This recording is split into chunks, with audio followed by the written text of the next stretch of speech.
saya Rosari Echa, NIM saya 201041417251. Pengembangan produk termasuk dalam proses perubahan yang dilakukan pada produk yang sudah ada sebelumnya, sekaligus sebagai proses mencari inovasi guna menambah nilai terhadap produk lama dan mengkonversikannya ke dalam bentuk produk tersebut. Dengan dilakukannya pengembangan produk, itu artinya perusahaan sudah paham dan mengetahui terkait kebutuhan dan juga keinginan pasar dan untuk memberikan nilai yang maksimal bagi para konsumen. Tak hanya itu, hal tersebut juga bertujuan untuk memenangkan persaingan perusahaan dengan cara memilih produk yang inovatif. Kemudian juga produk yang telah dimodifikasi dan memiliki nilai tinggi, baik itu dalam hal desain, kemasan, ukuran, dan lainnya. Pengembangan produk merupakan sebuah proses dan strategi yang perlu dilakukan oleh suatu perusahaan dalam mengembangkan suatu produk. Hal yang perlu dilakukan dalam mengembangkan suatu produk yaitu memperbaiki produk yang lama atau menambahkan kegunaan produk tersebut kepada target pasar. Ini artinya kamu perlu menyajikan unsur-unsur baru yang dapat memikat hati pelanggan. Selain itu, pengembangan produk tersebut dalam proses perubahan yang dilakukan pada produk yang sudah ada sebelumnya, sekaligus sebagai proses mencari inovasi guna menambah nilai terhadap produk lama dan mengkonversikannya ke dalam bentuk produk tersebut. Dengan dilakukannya pengembangan produk, itu artinya perusahaan sudah paham dan mengetahui terkait kebutuhan dan juga keinginan pasar. Tujuan dari adanya pengembangan produk yaitu untuk memberikan nilai yang maksimal bagi para konsumen. Tak hanya itu, hal tersebut juga bertujuan untuk memenangkan persaingan perusahaan yang cara memilih produk yang inovatif. Kemudian juga produk yang telah dimodifikasi dan memiliki nilai tinggi, baik itu dalam hal desain, kemasan, ukuran, dan lainnya. Menurut Alma, ada beberapa alasan yang mendasari suatu perusahaan dalam melakukan pengembangan produk antara lain. Yang pertama, untuk memenuhi kebutuhan dan keinginan konsumen. Yang kedua, menambah omset atau meningkatkan penjualan.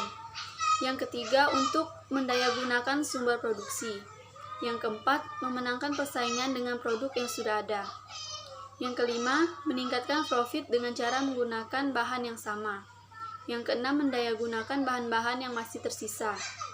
Yang ketujuh, mencegah konsumen merasa bosan. Yang kedelapan, untuk menyederhanakan kemasan baru. Menurut Keller dan Kotler, ada beberapa jenis strategi pengembangan produk, diantaranya yang pertama, memperbaiki produk yang sudah ada sebelumnya. Hal ini berarti perusahaan harus menggunakan fasilitas serta teknologi yang sudah ada untuk menciptakan inovasi baru dan memperbaiki produk lama.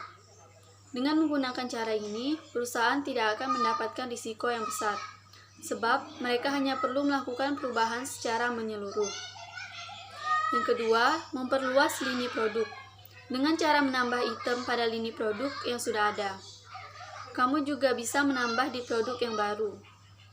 Yang ketiga, menambah produk yang sudah ada. Dalam hal ini, perusahaan perlu menambah serta memberikan variasi pada produk yang sudah ada sebelumnya. Kemudian memperluas segmen pasar dengan cara melayani berbagai jenis konsumen yang mempunyai selera yang berbeda. Yang keempat, meniru atau memodifikasi strategi kompetitor.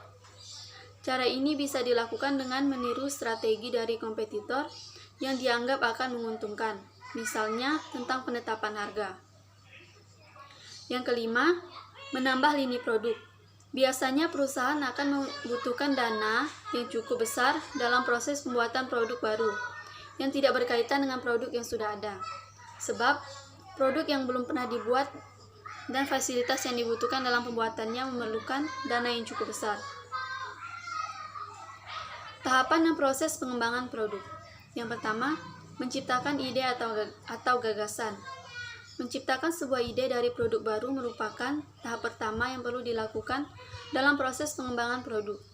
Dalam prosesnya, pihak perusahaan perlu mengikuti beberapa upaya sistematis dalam menciptakan produk terbaru. Misalnya, Biasanya ada banyak ide atau gagasan terkait produk baru dalam proses penciptaan ide tersebut. Namun, semua ide itu harus bisa dilanjutkan ke tahap selanjutnya. Sehingga pada proses ini akan ada banyak ide yang terbuang setelah melewati berbagai macam syarat kelayakan suatu produk. Yang kedua, penyaringan ide atau gagasan. Tahap selanjutnya yaitu penyaringan ide. Setelah melakukan tahap penciptaan, perusahaan perlu melakukan penyaringan terkait ide produk yang sudah diciptakan. Penyaringan tersebut dilakukan dengan tujuan supaya perusahaan bisa memperoleh ide yang berkualitas, agar nantinya bisa diproses ke tahap selanjutnya. Hal ini juga berguna untuk mengurangi biaya produksi, meminimalkan risiko gagal, dan juga untuk memilih ide produk yang dianggap layak dan dapat diproduksi oleh perusahaan. Yang ketiga, pengembangan produk, pengujian konsep. Setelah selesai ide produk dari penyaringan di atas, maka langkah selanjutnya yang harus dilakukan adalah mengembangkan ide tersebut serta menguji konsep produk yang baru. Konsep di sini merupakan sebuah hasil dari usaha pengembangan atas beberapa ide yang sudah dipilih, di mana konsep produk tersebut harus bisa memenuhi kebutuhan konsumen, sehingga dapat lebih dipahami oleh target pasar yang ada di dalam segmen tertentu. Yang keempat, pengembangan strategi pemasaran. Ketika sudah menentukan untuk memilih produk baru, maka langkah selanjutnya yaitu menyusun dan mengembangkan strategi pemasaran. Strategi tersebut harus dikembangkan dan dimulai dari awal, mulai dari perilisan produk ke pasar sampai produk tersebut dapat diterima oleh konsumen. Yang kelima, analisis bisnis. Tahapan pengembangan produk yang harus Anda lakukan jika sudah memutuskan suatu konsep produk dan strategi pemasaran adalah dengan melakukan evaluasi daya tarik bisnis pada produk baru yang telah ditetapkan sebelumnya. Pada tahapan ini, hanya diperlukan pemeriksaan ulang terkait proyeksi penjualan, biaya dan keuntungan yang diperoleh dari penjualan produk baru tersebut. Tujuannya yaitu agar dapat mengetahui seluruh faktor bisnis tersebut mampu memenuhi tujuan utama perusahaan atau tidak. Yang keenam, pengembangan produk. Dalam tahap ini, produk yang dikembangkan bukan produk yang nyata atau sebenarnya, tetapi masih dalam konsep rangkaian beberapa kata. Video, gambar, animasi, atau prototipe merupakan sebuah produk. Jika sudah melewati analisa bisnis, maka akan dilanjutkan dengan mengembangkan ke dalam produk yang sebenarnya atau nyata. Jadi, nanti konsumen akan melakukan evaluasi kepada produk dengan sendirinya.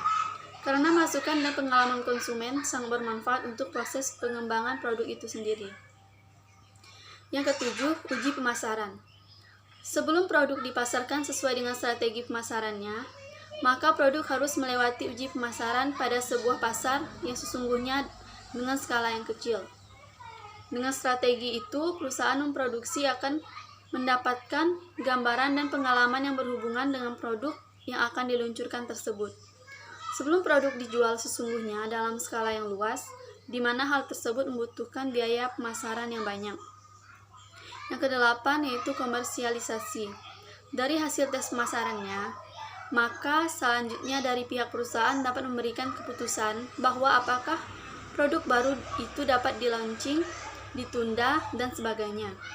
Jika pihak perusahaan telah yakin akan meluncurkan produk tersebut, maka pihak perusahaan berkewajiban mempersiapkan beberapa kegiatan, yakni komersialisasi, yang bermulai dari persiapan produksi, persiapan kegiatan launching produk baru seperti promosi, iklan, distribusi, serta berbagai kegiatan pemasaran lain.